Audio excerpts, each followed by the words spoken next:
Hi, I am Brittany Jepson of the House That Lars Built, and this is my friend, Becky Edwards.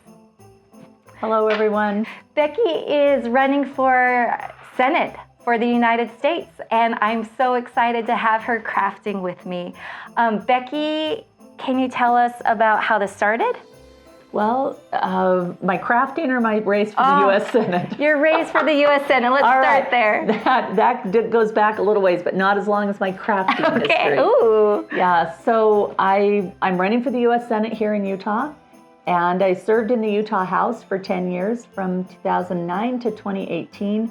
Been out of the political world for a few years, and I'm getting back in the U.S. Senate race to honestly bring more voices and more sort of proactive, productive leadership to the U.S. Senate. I'm excited about it. How many people in the U.S. Senate are crafters? I don't know. Or makers in general. I'm going to sure. say big fat none. I mean, maybe. It's not proven. This is a different level, but does the Oval Office even have a craft room? Oh my gosh, this is so offensive. I've never thought of it this way. They have a bowling alley in the basement. They have a freaking bowling alley. Now I'm just mad. What if they took the bowling alley out and put like a giant craft room, like sewing section Oh my in the middle, like a gosh! whole part of like paperwork. And you can just roll the pomanders down and like it'll hit all the acrylic paints at the end. Yeah, I think we got something. We're on to something here. I will be your assistant. I will come and craftify DC. I love that. Okay. I love that. I love it. Okay, so what we are making today are pomanders. And pomanders are a classic Christmas craft. And it's as opposed to all these other crafts we like to do during the holidays where we like to add our own spin, but this is just totally classic. And they're rather simple and they're very fragrant. And the brief history of it is they used to do these in the medieval times to ward off infections. And I thought, listen, there's no better time to ward off infections than right now. They don't scientifically work. Let's just be clear about that. I mean, they might not. They might not. We can't say that they positively don't. We cannot say it. But they're sure as heck cute. So we're gonna get to making. And what you need is an orange. You need some cloves, whole cloves. And then I'm gonna start mine with a ribbon because they used to. You put the ribbons in first?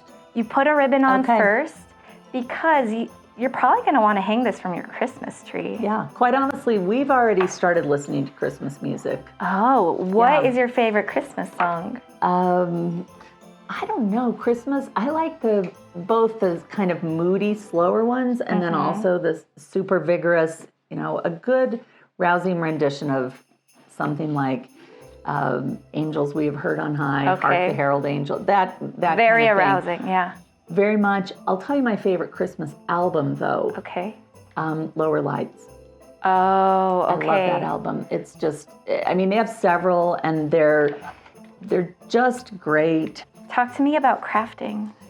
Well, I have to say it's been a really big part of my life, my whole life. Growing up, my mom was a sewing teacher, and my father's mother was a very big maker in her own right, knitting, crocheting. She was her hands were constantly busy. And so I grew up as someone who made things and created things. And it's always been a really important part of the way we spent our time as a family. We only had sisters in my family. I'm the oldest of 4 girls, and so my dad eventually just was like, I guess if you can't beat them, join them. And he started to be seriously into quilting. He became a really big quilter. No kidding. Yeah, he was. He and my mom. My dad would cut all the fabric out, and my mom would piece things. My dad would do the machine quilting, and he was a calligrapher. He was art forms of a lot of different ways, and it was an important part. The creative juices ran deep in our family, and it's carried on to the next generation. Oh, what's happening? Oh, a beautiful artist in our, like my nieces and nephews, just personal expression. We have extended family trips every summer, and we always have a craft of the day. So we divide out the duties, who's going to be in charge of the meals for the oh yeah, solid on the craft of the day. Can I come to your family reunion? Yes, you can. Oh, good. Yeah, are you available over the July 24th? Okay, perfect. McCall, Idaho. Okay, I'm there. You're in. Okay. Great. Let's see, what are some of our typical crafts? Well, of course, every year you have to do a tie-dye. Obviously. Obviously. That's if COVID has taught us anything. It's tie-dye is real. So that's not fake news. No, that is not. So it's always something like that, but it's everything from leatherworking to painting to paper crafts. A couple of years ago, one of my nieces brought up felting. And taught everyone how to felt. So when you're not out water skiing or hiking or mountain biking, you're crafting the craft of the day. Get busy with it. Get those scissors in those hands. Exactly. Like this right here is incredibly soothing. Some of the like crafting and handiwork and making the creation of things, it's incredibly self-soothing. It is something to make something and have something in your home or your life that you have created, you have made yourself. I think is a wonderful thing, and it seems like in COVID people are doing more. Yeah, they are. I mean, maybe they're burned out at this point because they didn't think it'd be a year and a half of crafting, but I always think that when you're making things with your hands, it's you get in touch with your soul. Yeah. And when you get in touch with your soul, you live a better life. So that's what we're trying to do, is trying to encourage people to make things with their hands. And we believe that there is a project and a time frame for every person, whether you think you're crafty or not. You can be, you want to be. And there's like putting cloves into an orange. You're literally just pushing it in, but I think it's the meditative, like it is repetitive quality where you can even put on a show or watch Becky speak and just you can kind of tune out, and I think there's something very healing about that. So what's your favorite thing you've ever made? Do you have one? Or what's your favorite medium, I guess? I like fabric a lot, and I've done some kind of creative things with fabric that have been really fulfilling. My husband and I served an LDS mission in American Samoa as humanitarians a few years ago, and while we were there, I loved all of the artwork that is so embedded in the culture there. And it was new to me because, of course, coming from mostly Scandinavian and Great British background, the culture around Polynesian community was new to me. And I made a daughter of mine that was born on Flag Day, so on June 14th. I made a flag wall hanging. Made a flag wall hanging for her using Samoan fabrics.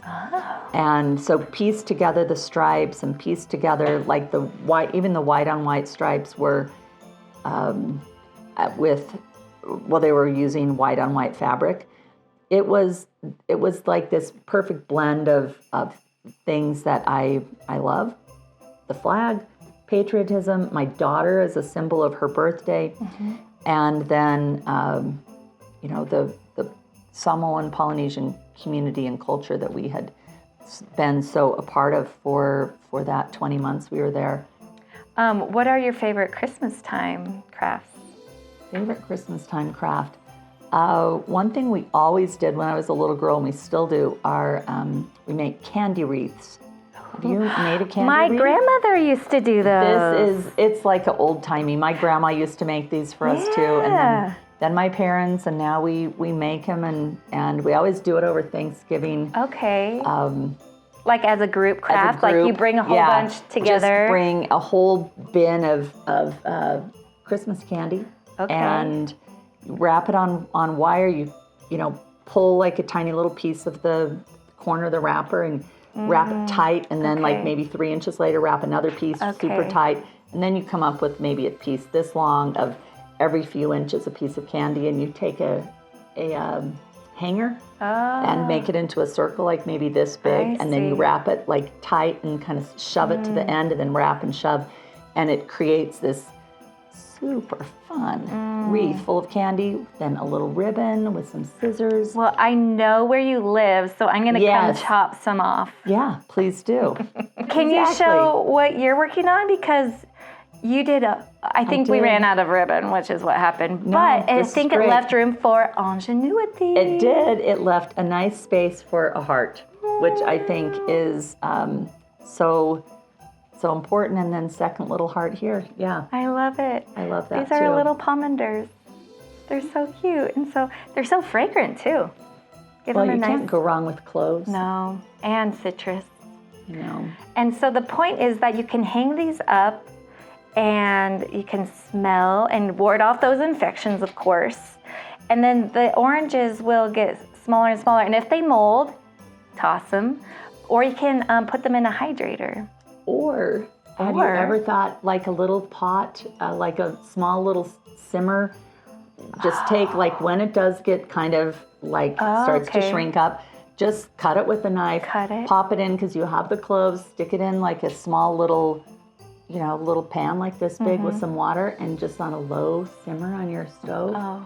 It's killer. Throw in a couple of cinnamon sticks. I smell it already. And it is so delicious. Good. It is just a great smell in your house. So this is a gift and a thing that keeps giving. It's beautiful when it is firm and robust, and then as it starts to transition into its little shrunken self, it has another life. It has another life that can be super fun.